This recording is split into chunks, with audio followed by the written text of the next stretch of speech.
Jim Runestad is a senator from White Lake, a Republican. Senator, good to have you back on the program. Thank you, Steve. Yes, you're outlining very succinctly what's happening here in Michigan.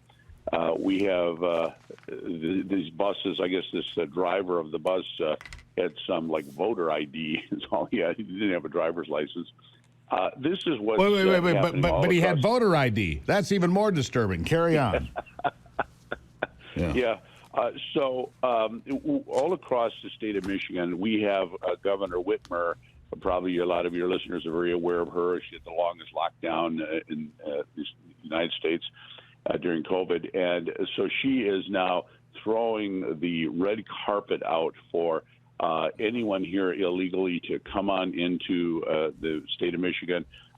Now we have Chicago and New York are completely full. The five-star hotels. You see the same kind of thing with that bus. These hotels, people go up and try to film like, geez, this is a $800 a night five-star hotel filled with people here illegally, and they say, nope, this is a private. Get out of here, get out of here. So now we have Detroit, where they're just completely filling up the city of Detroit with illegal aliens. And she's thinking this is fabulous, just like all the Democrats are. The end goal is they're hoping for an amnesty, that so-called deal that the Democrats cut with the Senate Republicans, where they were going to, in essence, let 150 million people in that would normally be illegal would now be legal. And then all of them will be given asylum. And then after 5 years, will be eligible to become citizens. So this is the end goal, is to create a one-party Which is insane. nation. Look, we don't have the capacity to look. We have a housing crisis in Michigan. We know that because the governor's trying to spend hundreds of millions of dollars creating housing in Michigan. Is that to house illegals, Senator? Is that the plan here? Oh, just like in all these other states, they seem to get first dibs on just about everything over our veterans. We have the Veterans Administration chair in Detroit was fired last year for egregious treatment of our veterans. So our veterans are terribly treated. We have veterans out on the streets. But if you come here illegally, they're going to roll that red carpet out. You're going to be well taken care of. One of the governor's programs is up to $500 a month in rental payments. And it doesn't matter if you're here illegally or not, you qualify. When we have people that are working class people that can't afford a first home, can't even afford their rental, and she's giving these kind of benefits to illegal aliens. Yeah, let me ask you about something here. Let me jump in and ask you about something else here that's in the headlines. Broke yesterday afternoon because the Biden administration, and remember, Governor Whitmer's riding with Biden every place, right? And holding his hand along the way, apparently, from the pictures I remember. The Biden administration now admitting in 2023 that they pushed at least 320,000 inadmissible illegal aliens into the United States. They flew them in. They never came across the border. They put them on jet planes from Central and South American airports to 43 U.S. cities. They refused to tell us what cities, but I'm going to go ahead and guess that DTW, Detroit, was one of those airports they were flying into, maybe Grand Rapids, who knows, but 43 cities in the United States, 320,000 that they admit to, that they brought in, inadmissible. These people can't even be here legally, and they're flying them in directly, not even having to walk over the border. How shocking, Senator. These Democrat voters, the Democrat office holders simply do not care. I have spoken on this issue over and over and over again. I spoke on it last week. They are lockstep with every program. Every single illegal immigrant that comes in, they're like, this is another Democrat voter. What it costs in fentanyl deaths, we don't care. What it costs in child trafficking, sex trafficking, we don't care. What it costs in resources to the state, we don't care. Well, they're starting to care. Every single thing, their goal. They're starting to care because the political backlash is coming.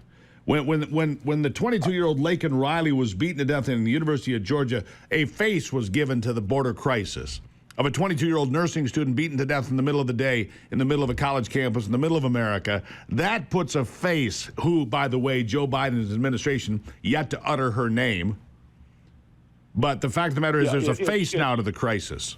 Go ahead. You're right. It's a 70-30 polling just about everywhere. Sometimes it's 80-20 in favor of let's close this down, let's close the border down. But I'll tell you, I've talked to these Democrat office holders here in Michigan. Not a single senator, and I'm the senator, not a single one will peep a word of protest. So they're down to the 30% core Democrats. That's all. I see it across the nation. I have not seen a single Democrat. Maybe there's a couple on the border of Texas that speak out, but the whole nation, I haven't heard one of them say, let's close the damn border down. You might have missed it, and this is pretty remarkable. It happened yesterday. One United States senator said it's time for a tougher border bill. He rejected the border bill. It's John Fetterman of Pennsylvania. Believe it or not, John Fetterman stepped up and said, we need a tougher border bill. This guy, who's a bit compromised, is smart enough to figure out we have a problem at the border, and he said it. I played it earlier today. In fact, I'll pull that soundbite up for you. We can play that, because if you don't mind, Senator, I'd like you to hang with me through the break if you've got a few extra minutes. Absolutely. All right, so Senator Jim Runestad from White Lake, trying to get some cooperation, some buy-in from other members. Okay, so if we could jump to bite number 4, AC, go to bite 4. Here's the Fetterman bite. I'll let you listen to this, and then we'll talk about it after the break. Bite 4, go. At least I, as a Democrat, am willing and eager to go stronger than the border deal that was here. It might be actually appropriate given the circumstance here at the border. Want a stronger border bill, and it would be appropriate because of what's happening at the border. So, Senator Runestad, you think about that. John Fetterman gets it. There's a crack in the Democrat failing border policies. And what do you think? Send me an email, SteveGruber.com, the place to do that. SteveGruber.com, the place to send me emails about the border or Bidenomics, the two big failing issues for the Democrats heading into this election cycle of 2024. Never more critical has it been than it is this year. Even John Fetterman, the senator from Pennsylvania, understands we need stronger border security. This border bill that was allow 5,000 a day to come in is garbage. Donald Trump says day one, you get out the worst of the worst and you go from there. Mass expulsion. You have to throw these folks out. Senator, when you heard John Fetterman say that, to me, it's a crack in the Democrat ranks, and an important one because he's a United States senator, and because the U.S. Senate is so closely divided. That's kind of a big deal to me. What do you say? Yeah, it is the first really loud voice I've heard on the Democrat side opposing this, which is just shocking. When you look at the numbers, you would think there's all the swing district candidates across the nation would be screaming to their caucus and say, listen, I got to come out against this illegal immigration. I'm going to get slaughtered. But they're holding them in line like nothing I've ever seen. And the average independent voter out there, your working class person, is going to say, now, how is your bringing in millions and millions of people that we're going to have to subsidize? How does that benefit me? Even a Democrat voter, you would think, so it empowers you. You want a one-party nation, and that you'll be empowered to get all your free food and all your gifts and trips and soirees. But how does that benefit me? I'm paying for this. I'm paying a fortune for trillions it's going to cost. So I think even the Democrats eventually, if they continue with this, are going to start turning against them. It could be the biggest landslide in the history of the United States. If the polling is correct, this is the number one issue, and people have had it. Well, it hurts working class people, Senator. It hurts working class people. You know that. I mean, you've got people that are struggling to pay their bills now because of Bidenomics. Because the price of gas and groceries and mortgages and rent and everything else is through the roof. And you bring these folks in who are willing to undercut wage earners.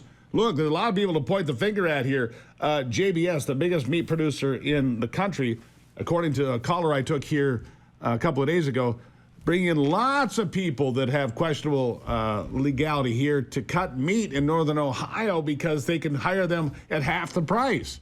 Well, a lot of folks do that, so it creates a problem for working people in America. What do you say?